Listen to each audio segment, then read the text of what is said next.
एक लड़का मल्टीपल लड़कियों के साथ रिलेशन बनाए वो मर्द, राइट। और अगर एक लड़की आपके हिसाब से उसके रिलेशनशिप है तो जैसे जबलपुर में हो, बोले मार डालो उसको, कौन सी क्वालिटी की बात कर रहे हो? अक्सर हम ये समझाते हैं कि वुमेन्स को या लड़कियों को कि आप ऐसे बनो कि आपके साथ घटना ना हो, ये वाली घटना। लेकिन असलियत ये होनी चाहिए कि उनको समझाइए कि ऐसी चीजों को नहीं करना। मैं वही कह रहा हूँ, लड़का करे तो मर्द, अब जिसके साथ करे वो डाउनग्रेडेड, ये कौन सी बात?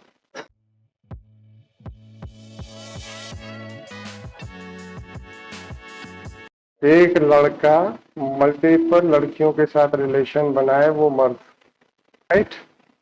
और अगर एक लड़की आपके हिसाब से उसके रिलेशनशिप है तो जैसे जबलपुर में हो, बोले मार डालो उसको, कौन सी क्वालिटी की बात कर रहे हो?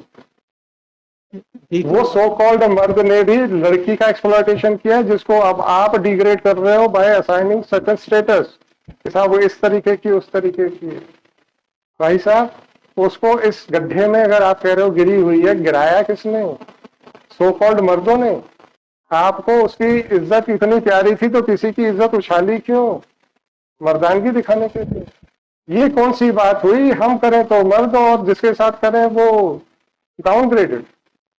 तो इसका तो मतलब हो गया आपने उसको एक विलासिता का वस्तु मान लिया।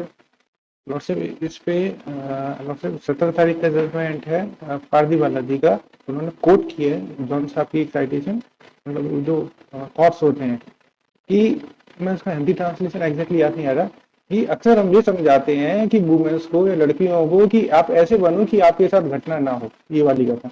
लेकिन असलियत ये होनी चाहिए कि उनको समझाइए कि ऐसी चीजों को नहीं करना। मैं वही कह रहा हूँ, लड़का करे तो मर्द, अब जिसके साथ करे वो डाउनग्रेडेड, ये कौन सी बात? तो जी अच्छा लगा कि इतने सालों के बाद आज बाद में अप्रिशिएट करना शुरू किया है हमारे व्यू को। पहले तो ये कहते थे बड़े सब स्ट्रिक्ट हैं, सब बहुत स्ट्रिक्ट हैं।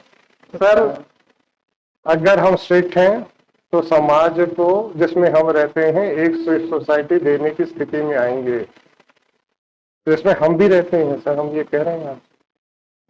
अगर आज किसी और के साथ अपराध हुआ, कल को हमारे साथ भी हो सकता है, ये हम भूल जाते हैं। और फिर जिसके साथ अपराध हुआ उसकी मनस्थिति क्या, उसको तो हमें परवाह ही नहीं करना है।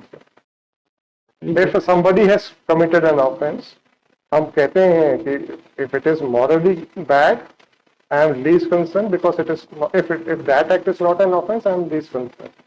As a judge, I am not supposed to adjudicate whether he was morally correct or not. As a judge, I am only supposed to find out as to whether his act was in accordance with law or not. That is all. उसने offence किया है, he must face the consequences. Otherwise, lawlessness आ जाएगी society में, and then one day we will also be the victim of same lawlessness.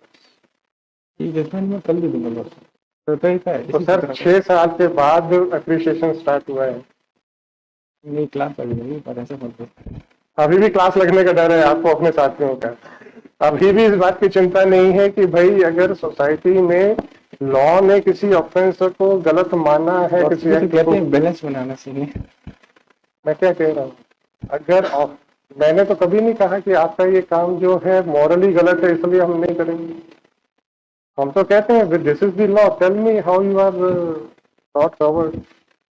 Ultimately बहुत ज्यादा liberalised view होने से एक समाज में मैसेज जा सकता है, ये मेरा ओपिनियन है सर, नॉट एज ए जज। मैं इसी पे सपोर्ट कर रहा हूँ और से इस पर्टिकुलर इस 11वें महीने में एपेक्स कोर्ट ने क्रिमिनल में तकरीबन 2 से 3 बेल कैंसिल की है, इसी वजह से होके आ रही है, सुप्रीम कोर्ट कैंसिल कर रही है। नो, इसी वजह से, क्योंकि जो कंसिडरेशन था चार्जशीट पेश हो गई, डिले है, जो ग्रेविटी को कंसीडर नहीं किया था। आज आपकी क्लास लगने वाली है आपके साथियों की, जैसा आपने अप्रीहेंशन एक्सप्रेस किया, मुझे नहीं लगता कि आपके साथी आपकी क्लास लगाएंगे। वो तो कहेंगे कि यार तुमने हमारी आंखें खोल दी।